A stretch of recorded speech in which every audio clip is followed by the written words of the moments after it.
like, should we be focusing on, these big compound lifts, right, while dieting, right? Or should we be doing more isolation lifts? Because again, you see this in different ways from different, camps, if you will. Like, people will be like, right, I'm dieting, so I'm only going to focus on my compound lifts because I have less energy available to me. So I want to get the most bang for my buck, right?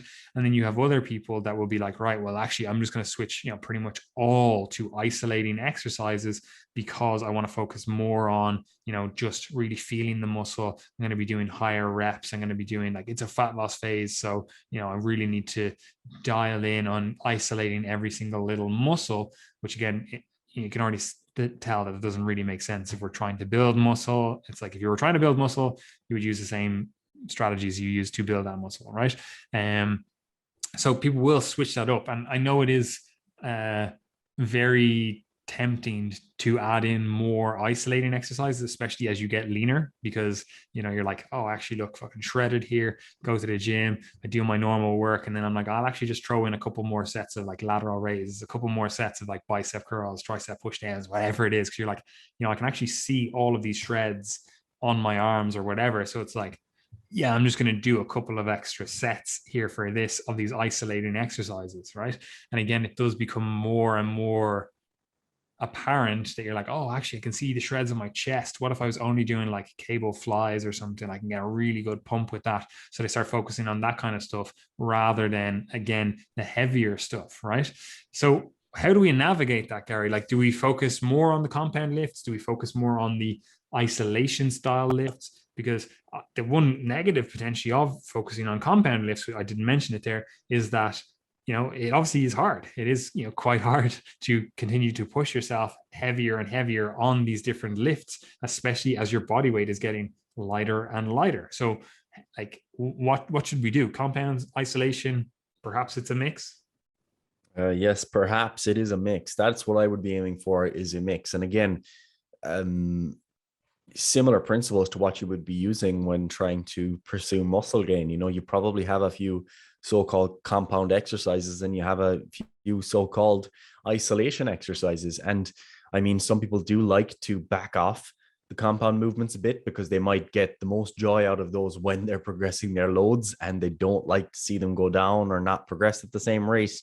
And also, there's the fact that some people find that because of the change in their leverages and the amount of soft tissue cushioning they've got, when they begin to lose body fat, they don't really like doing the same exercises anymore. The classic example is a deep squat. When you've no longer got all of the adipose tissue at the over your hamstrings and your calves to reduce that range of motion a little bit or give you that cushioning at the bottom, it doesn't feel quite as nice to do those exercises. And some people don't like that, so they might back off those in favor of something that is more isolation based.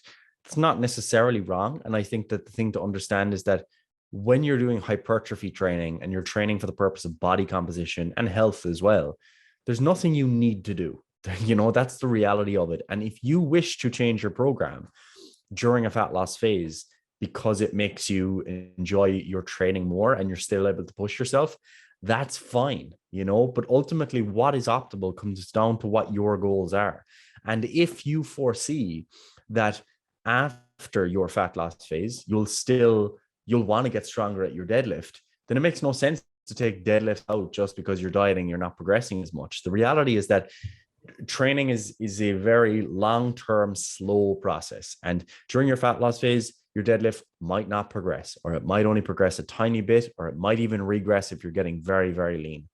But the reality is that doing that is going to lead to you now at least being in the similar ballpark range to where you were when you get into your next gaining phase, versus the person who gets into their next gaining phase having not deadlifted for 4 months, and now they're trying to catch up to where they were, limiting their overall progress for the sake of how they felt during that fat loss phase. So keep that long-term perspective in mind. I don't think it's necessarily the case that you need to do more compound movements to get more bang for your buck, because I think that what tends to be nice is accepting that trade-off that maybe strength mightn't progress as much, but that people, you'll probably enjoy your isolation exercises a little bit more, which most people do, because you see a bit more muscularity. You might see more vascularity.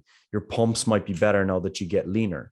And overall, that can make the training process a little bit more enjoyable. So I think a mix between the two with some scope for flexibility based on personal preference and also long-term goals. That would be my perspective anyway. Couldn't agree with you more. And I think, again, it is that kind of mix between the two that is going to be ideal. And that's the same for when you are building muscle as well. Like, you don't want to just purely focus on, compound exercises, never focusing on isolation work, and vice versa. You don't want to only focus on isolation work and never focus on these more compound lifts. Like, you do want to do the mix of the two of those. You want to, effectively create an all-encompassing program. It's not just, oh, I only do, heavy lifts, right? That's, you're going to run into problems with that approach. And the same again, if you're like, I only ever do isolating exercises that are only dialed into like one specific muscle. It's like, the body is meant to work in some sort of like synergy. It is meant to work as a whole unit, not just like the sum of its parts, right? So I think, again, a mix, it just makes sense, right? Now, what proportion? Again, it depends on your goals. It depends on what makes sense for you. Depends on, like, are you trying to be stronger overall? Are you trying to get better at certain lifts? Like, maybe you're a power lifter who wants to get, lose some fat. Obviously, it makes sense to do your competition lifts, so your compound lifts.